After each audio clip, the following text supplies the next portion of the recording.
This Manhattan adventure started with an Italian wine masterclass and finished with spicy, succulent hot pot. And that's just another delicious day in the life for a New York City wine professional. Lucky me.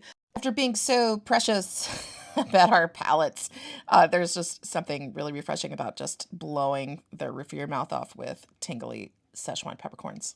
I'm Rose Thomas Bannister. I created Modo di Bere, a media project about wine, language, and culture. Nice Chianti.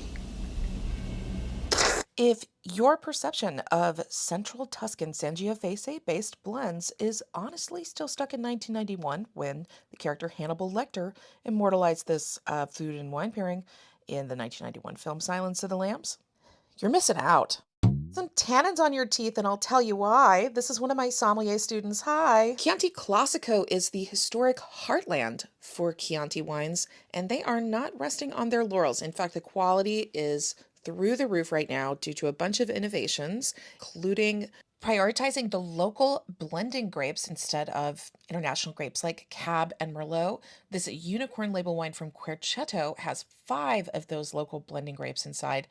That was a real standout for me from the tasting. They also have a castle, always a plus. This lady won best outfit of the tasting. Ta-da! You know what I really appreciate about a wine tasting is a little spectacle. The Chianti Classico Consorzio delivered by pulling out like 20 of their 2016 Gran Selezione and then pouring them in geographical order from north to south to demonstrate the new subzones, the new UGAs.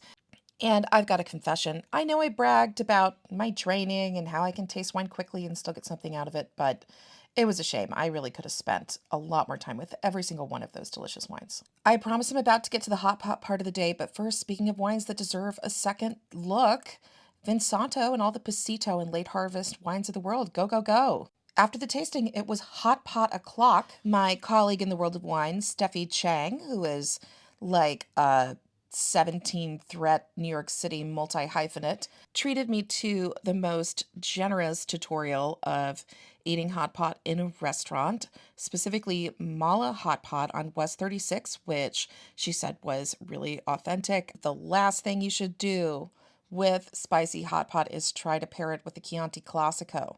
The tannins in that wine mixed with the spice is just going to be an unpleasant physical experience for you. The Modo di Bere podcast, season 2, episode 5, with food and wine pairing expert Joyce Lynn, actually recommends an Italian wine that you should pair with spicy hot pot.